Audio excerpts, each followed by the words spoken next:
Of Cincinnati has declared today as Sri Mataji Day in Cincinnati.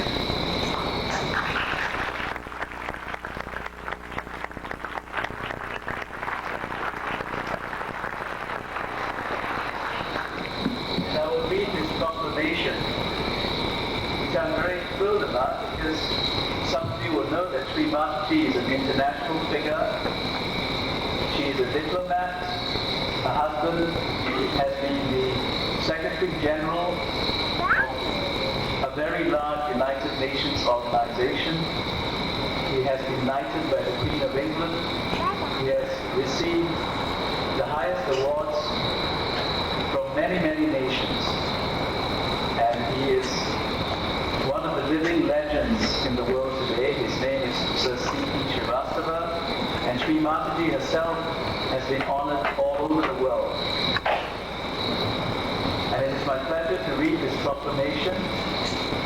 It says, "Be it proclaimed, whereas Sri Mataji Nirmala Devi, the Mother, is recognized internationally as the most significant spiritual force in the world today. And she will awaken in us the force that will change our lives and change the world. And whereas the United Nations honored her with a UN Peace Medal, and whereas Sri Mataji has developed a simple meditation technique, Sahaja Yoga, which enables the en-masse experience of self-realization, the breakthrough of a new awareness. And whereas Sahaja Yoga is the next evolutionary step for humanity, which can bring the transformation of human consciousness to a higher level. And whereas the city of Cincinnati is honored by the visit of Sri Mataji Nirmala Devi, who will introduce through Sahaja Yoga the experience of harmonious well-being and inner transformation that can lead us out of the confusion and frustration of modern living and spark the greatest inner transformation yet seen. Now therefore, I, Dwight Tillery, Mayor of the City of Cincinnati, do hereby proclaim Thursday, September the 10th, 1992, Srimati Nirmala Devi Day in Cincinnati.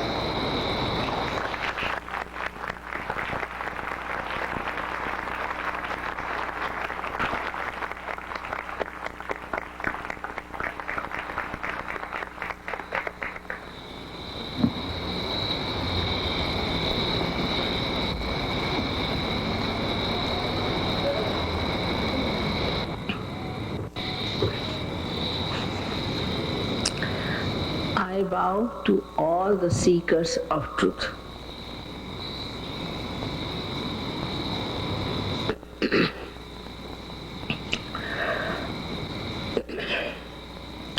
At the very outset, we have to know that truth is what it is. We cannot change it. We cannot conceptualize it. Unfortunately, at this human level, we cannot feel it. We have to become something more. Unless and until that happens to us, we cannot know the truth, the absolute truth. I call you all as seekers of truth. And if you are seekers of truth, you have to open your mind like scientists and treat whatever I'm telling you as a hypothesis. And if it works, you should accept and grow in it. You have been already told I'm thinking about the subtle system that is built in within us. This system has been built in during our evolutionary process. Whatever is the truth has to be tangible. It should not be accepted blindfolded because I am telling you. You have to verify yourself that whatever I am telling you is the truth, because you will have the actualization of the experience of the truth. That is, firstly, that you are not this body, this mind, this ego conditionings, but you are the pure spirit. This is the first truth about yourself. And the second one is that there is an all-pervading power of divine love, which they call by different names. You may call it Ruh, you may call it God's divine love, you may call it the cool breeze of the Holy Spirit, you may call it Parama Chaitanya, call it by any name. But there is such a subtle force, energy which exists, which does all the living work. Here now we see flowers. Flowers, so beautiful, and we take them for granted. We don't question how this miracle has taken place. Look at your eyes. We don't question how this camera has come to exist. Look at your brain, what a computer it is. We never question it, how it has come to us, how we have become human beings, and how all these things are working within us automatically. If you ask who runs our heart, the doctors would say it's an autonomous nervous system. But if you go further and ask, who is this auto? Who is running this heart? There are so many questions which cannot be answered by science, and science is not all conclusive. Recently I was reading a book, The Limits of Science, and he has asked 3 questions in that book. How do I come to be a human being? That's the first question. Second is, what is the purpose of my life? And why should I live any longer? All these three questions can be very easily answered once you become the spirit.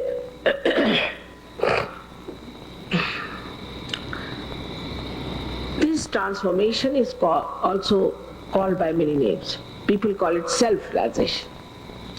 Some call it selfhood. Some say self-knowledge. But what is this self they are talking about, and what will happen if we get the selfhood? I have to tell you that all of you have got your divinity within yourself. And surprisingly, it is absolutely intact. Whatever you might have done, whatever mistakes you might have committed, your divinity is absolutely intact. It is not at all disturbed, cannot be perished, cannot be destroyed by anything. The reason is this: divinity is eternal, and whatever is eternal cannot be harmed. Nobody can destroy it, and that is within you there. And sometimes the glimpse of that may be that you think whatever you see, there must be something beyond. And when you start thinking that, then you become a seeker of truth. Surprising in these modern times, there are so many seekers of truth, and so many are lost. When we start seeking truth, we definitely have to put faith into something. When we put our faith into religion also, what do we find? That religion is power-oriented or money-oriented, so there is fundamentalism. Whatever attitude people might have taken, those who started this religion are immaculate people, they are divine people, and they were like the flowers on one tree of spirituality. Only we have plucked these flowers and we are fighting. How can we fight in the name of God? One should reason it out, and once you reason it out, you start thinking there must be something more to it. So when this residual force, we call it as Kundalini in India, Kundal means coils, start rising, it passes through 6 centers and pierces through the 7th one, which we call as Brahmarandra, or the fontanelle bone area, which was a soft bone in your childhood. And this opens. It is the actualization of your baptism. It is not just I put my hand on your head and say now you are baptized. This kind of self-certificate is not going to help us. Now if you become say the governor of this place, then you have certain powers. Now if you become the self, or if you become the self-realized soul, then you must have some powers. And people normally certify themselves as this, as that. This is not the way you can achieve that state. You have to be honest. Because if you are honest seekers, then we should expect the actualization of the experience, first thing, about which Thomas has written in his treatise. I wish you could read the Gospel of Thomas, in which he has clearly said that the experience of self-realization is the most important thing, and that is to be achieved. You must be knowing Thomas ran away because I think Paul was trying to dominate him or whatever it was. And ultimately he went to India, but before going there he went to Egypt and he put all these treaties in a jar. For 50 years they have been trying to put it in common language, and now the book is out, partly. So, this experience has to be there, that you feel your spirit and feel this all-pervading power all around us. So far you have not felt it. So we have to be humble about it. As Christ has said, meek in heart will inherit the earth. That's a fact. You have to be meek about it, that so far we have not found the truth, and that this divinity is within us, which is going to connect us to that all-pervading power by which we are going to know the truth. Apart from many other benefits that you get by the awakening of this force within you, one, your physical conditions improve. Once you come to Sahaja Yoga, you are amazed how your diseases are improved. Here in Cincinnati, one lady who was suffering from cancer got cured. But curing people is a funny job. Once you cure them, they just disappear. They are very happy, they write to you, thank you very much, you have cured us. But they are not the ones who give light to others. Secondly, mentally people improve very much. All the habits which are destructive, which we have acquired, in any way, they disappear. And disappear so fast that I have known people in England that overnight they gave up drug. Overnight. Today they are beautiful people, professionals, working very well. This I am telling you in the year 1970 was happening in England. Or say 74, especially in a big group it happened. Then the second advantage is that you find your own spirit. Your spirit shines in your attention. Thus your attention becomes active. Like the light, now there is a light here. When it falls on something, you can see it clearly. But it doesn't act on that. Maybe a little bit it might sort of spoil it. But it doesn't act. But when your attention is enlightened, then wherever you put your attention, it acts. That means on your hands also, you find this cool breeze blowing, and the fingertips, which are the sympathetic nervous endings, become enlightened. So 5, 6 and 7, these centers on the left and the 7 centers on the right get enlightened, and you immediately know what's wrong with you, and also you can find out what's wrong with others. So what has happened to your attention is that you have got a new awareness where you become collectively conscious. Who is the other? When the microcosm becomes the macrocosm.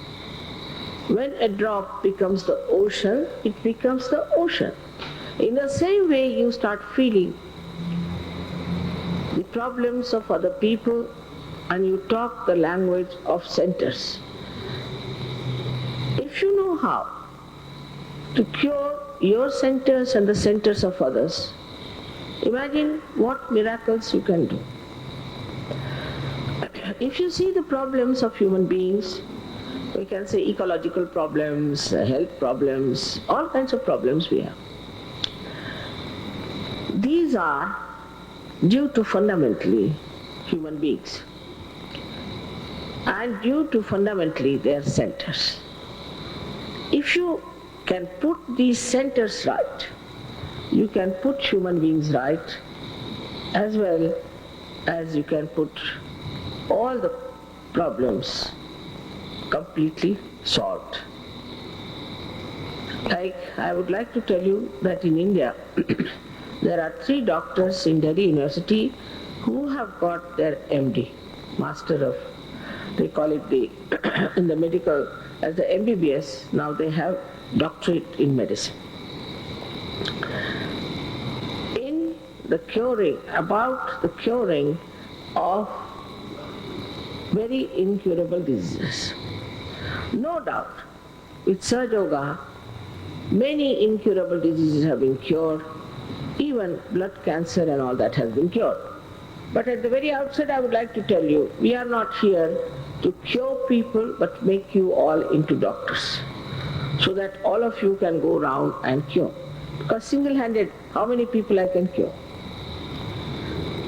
So it's important that you all should achieve your power of the Spirit, by which you can enlighten the whole world. It's like one candle which is enlightened can enlighten another candle very easily. But surprisingly people say, but we can enlighten ourselves. How can a candle which is not enlightened can enlighten itself?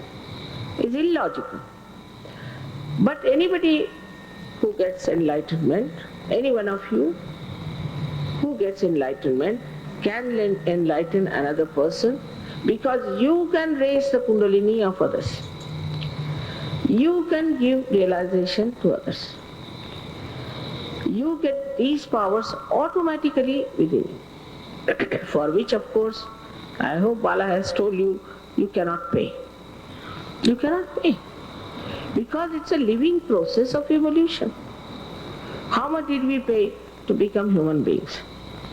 Or how much do we pay to this Mother Earth for giving us these flowers?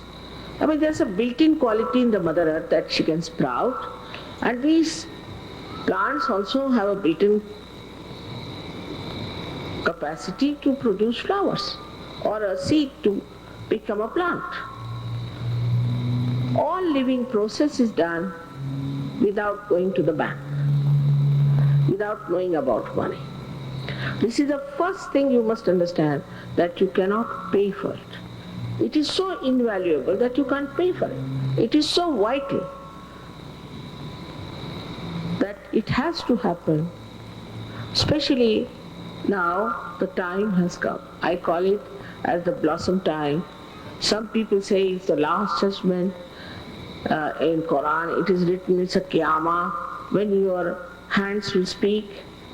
All these, or also there's Aquarius age, age of enlightenment. People talk of so many things. But it's talk. It's just a lip service. It has to happen. It has to be actualized. Otherwise, you should not accept somebody who is just giving a big sermon and collecting money after that. It is the experience that you all should have, and the powers that are bestowed by them. As I told you, when the Spirit shines in your attention, you become enlightened, and your attention becomes enlightened and effective. You start feeling another person, his centers on your fingertips, and also the centers that are your own, that self-knowledge, you feel it on your fingertips. Now the second quality of the spirithood is this, that you know the absolute truth. Because spirit is the source of truth. Supposing now somebody in India has been in jail, and he is released from jail, he doesn't know how to settle in Indian society perhaps. So he comes to Germany with a all the necessary dress of a saint. And people start following him. He makes money. Nobody knows that he's really the saint or not. He talks big because in India everybody reads all these books, they can talk very big and tell you lots of stories. And one can believe what he's talking. But he is a thief. Or he's a man who is much less in spirituality than you are. And he's just looting you, using your money and calling himself a saint. Till he is completely exposed or discovered, you follow that person. But actually he is that or not, how will you find out? Which is the vehicle by which you will know whether this man is real or not. Because you do not know the absolute truth, whatever he tries to make up, you fall a prey to that. When you are a realized soul, you put your hands towards such a person, immediately you'll start getting terrible heat in the body, or maybe a blister might come also for a while. So you become a barometer of absolute truth. There are many people who don't believe in God. Like I went to Russia. They said that, Mother, we believe in you. There's thousands and thousands in Russia, I must say. The awakening of Russians is tremendous. They are very sensitive to spirituality. They won't accept anybody false, somehow, I don't know what. And they asked me, Mother, we believe that you are there, you are something. But how will you prove there is God? I said, all right. You put your hands and ask the question, is there God or not? And they started feeling the cool breeze in their hands. And tremendous cool breeze. Then they said, how are we to believe that Christ was the Son of God? All right, again you put up your hands and see. Even if you have 10 small children who are realized souls, and if you tie up their eyes and ask them, now what's wrong with this gentleman? They will all raise the same finger, supposing they raise this finger or this finger. You ask, have you got some heart trouble? Immediately he'll say, how do you know? The diagnosis itself will be done by little children of 10 years. It is fantastic, no doubt. It is too fantastic that people can believe. But you are fantastic. Supposing I take a little box in an Indian village and show them that this is called as television and you can see all kinds of films in it. They'll say, what, this box? We also all think we are just boxes. But once you put to the mains, they will see how fantastic it is. So I'm talking about something which is meta-science, that the whole science is built in within us, the whole knowledge, and it starts manifesting. And you are amazed how you can do all these things. So the second thing is that you know the absolute truth. Now what happens when we know the absolute truth? We do not fall into any sects, into any kind of, we can say,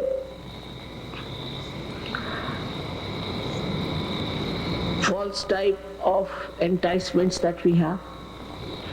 Immediately we know this is false.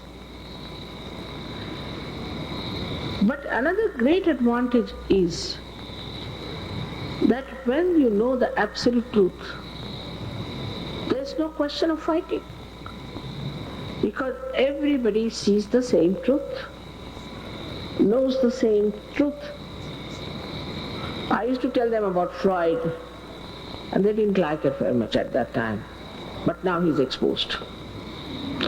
People have said psychoanalysis is no vehicle, no way to know.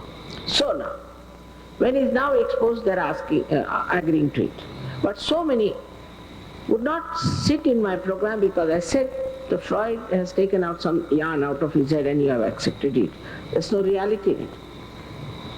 So you know the reality and all of you know the same reality, so there's no question of fighting, no question arguing, there are no dogmas, there are no theories, nothing.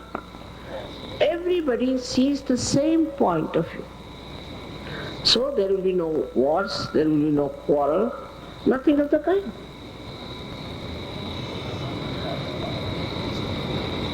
So this absolute truth is only known when you become the Spirit. That's a fact. Spirit is the universal being. Now if Spirit is the universal being, you become a universal being. That means that you believe in all the religions and you believe in all the prophets, all the incarnations, and you see the essence. In every religion is the same, and the indication is that first you become a realized soul.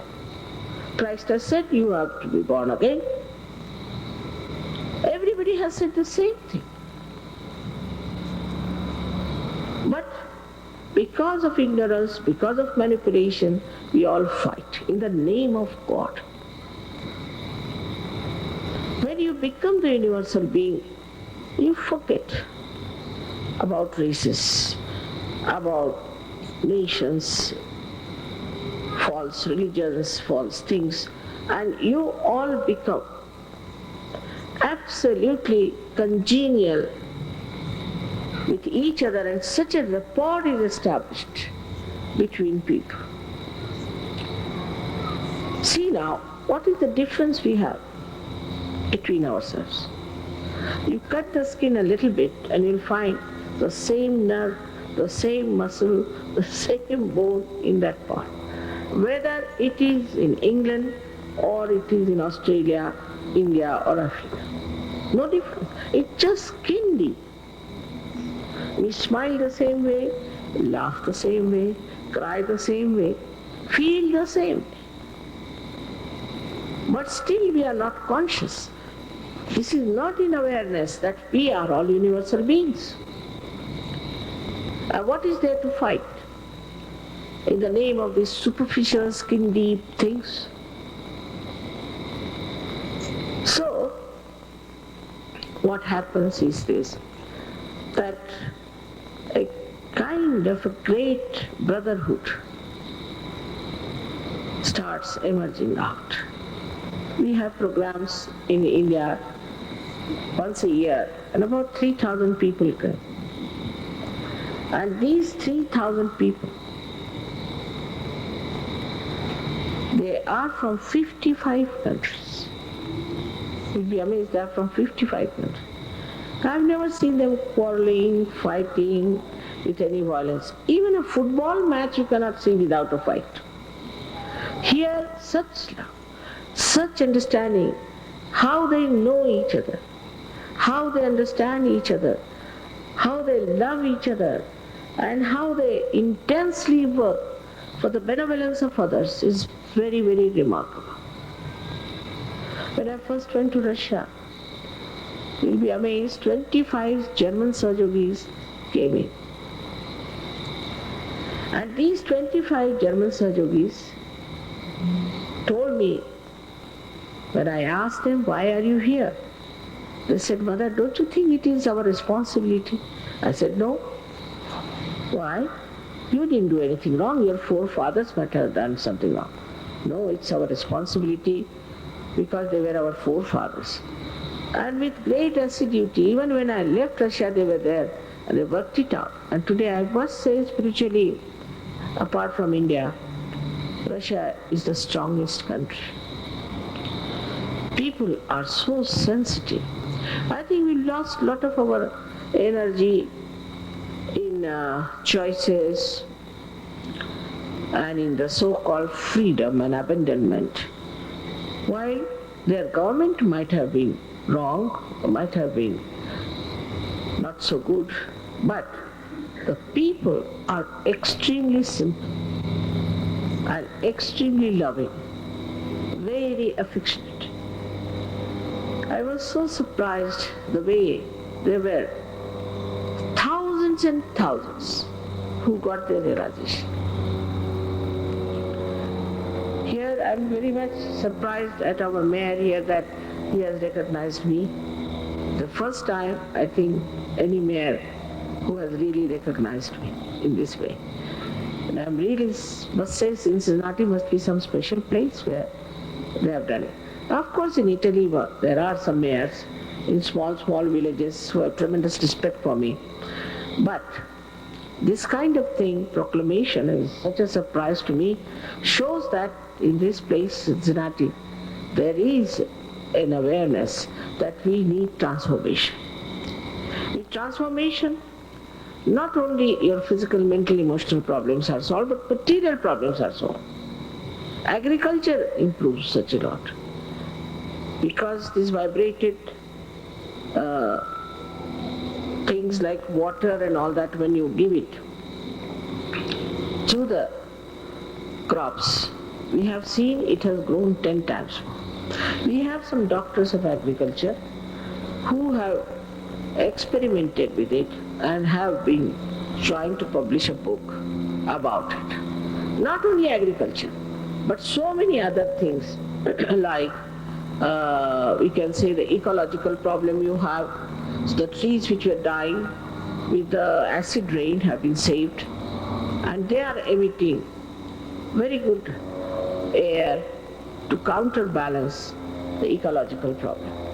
So many things can be done once you have this force working in you. It is there, it's your own, for which you don't have to pay, just you have to have desire to have it. It's so simple as that. But I don't know why. One lady told me in the plane, she was American, that we have had so many hoaxes that mother, maybe they don't believe you. But no, I was the first to come here. But I was surprised the way they said to me that we won't believe you unless until you take money. So what's that? Another thing, they said, how can it be so easy? But if it is so, suppose, I'm saying that just to believe, there's a diamond kept here. I say it's a real diamond. Won't you all rush to take it? But if I'm saying it is so easy, on this point they won't accept.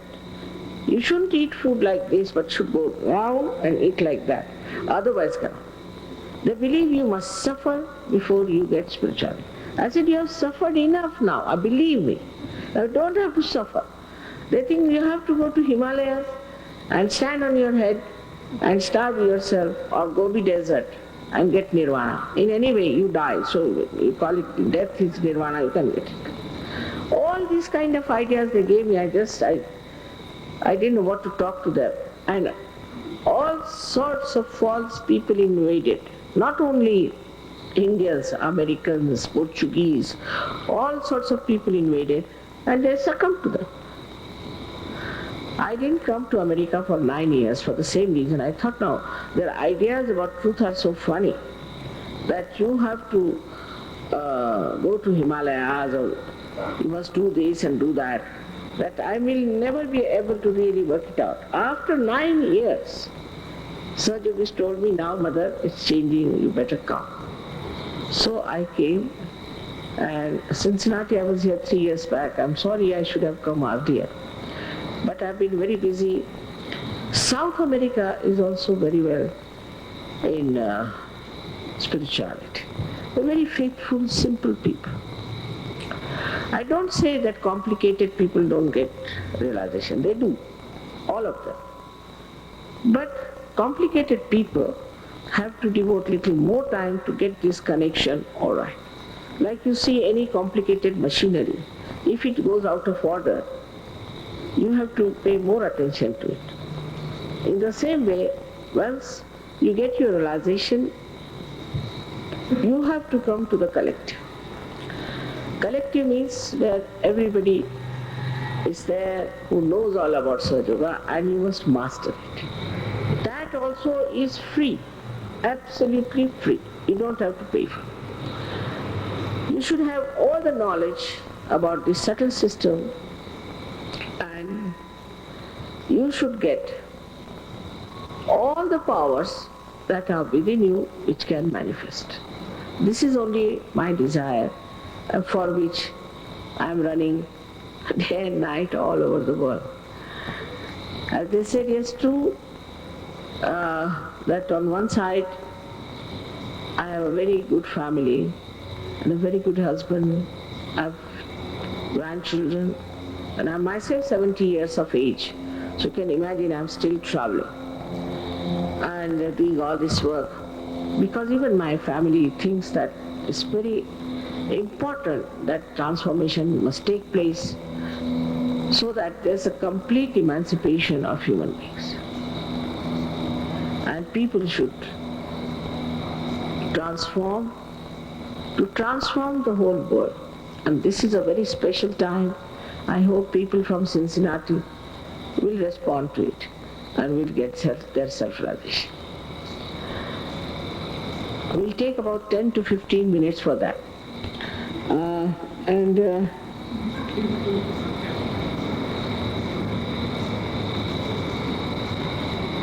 Those who do not want to have their self-realization should leave the house, should leave the place.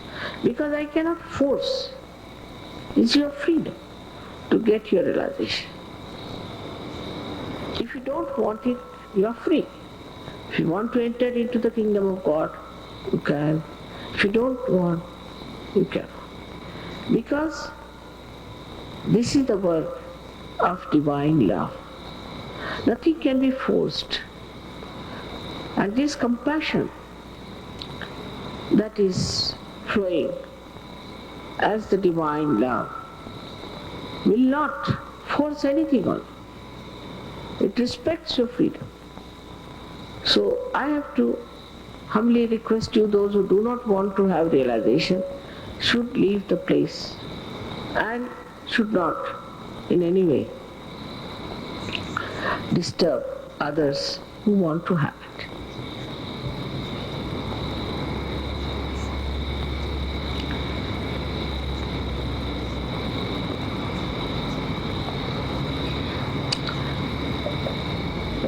But definitely I would request you not to disturb when we are in the process of our meditation, which takes about 10 minutes only. As I told you, it's a collective happening, and you have to come to the collective to work it out and to know about it. In that, you'll be amazed how you will grow fast and you'll understand each and everything.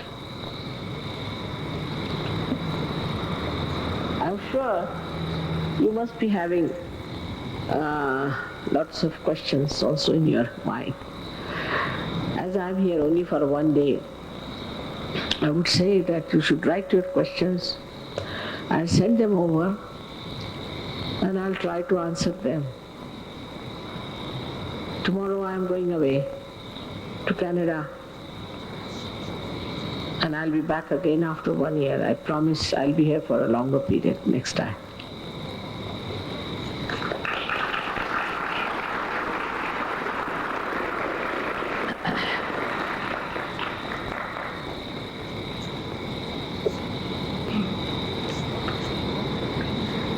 Now, there are 3 conditions which I must tell you, which are very simple.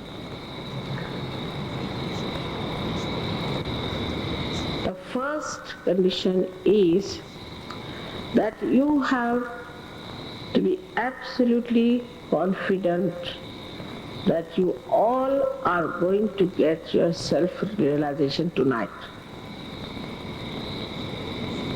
Absolutely confident. Don't doubt yourself.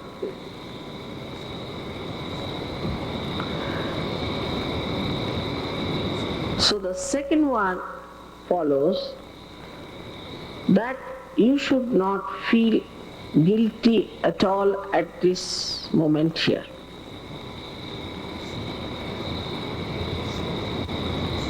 After all, all, you are human beings, you are not gods. And human beings can only make mistakes, isn't it?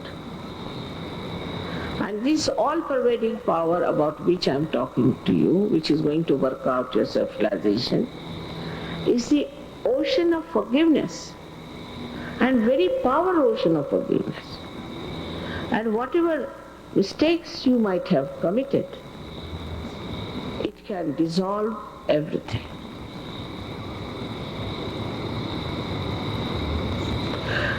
So don't feel guilty at all, and this idea of being sinner and all that, just forget it.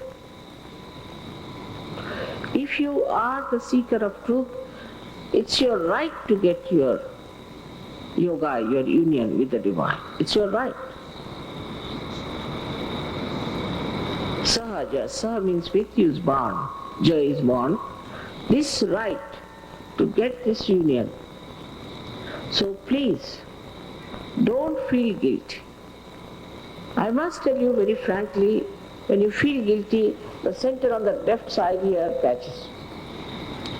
As a result, you might get spondylitis, you might get angina.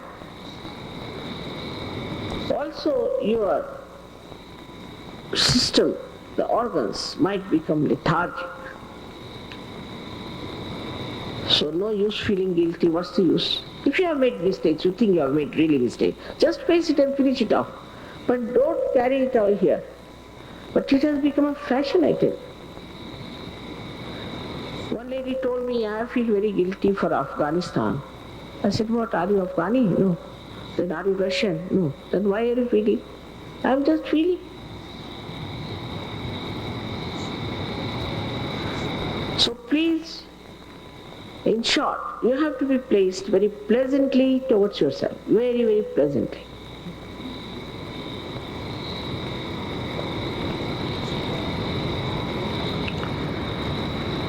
Then, the third one is a very, very simple condition, is that you have to forgive everyone without thinking about it.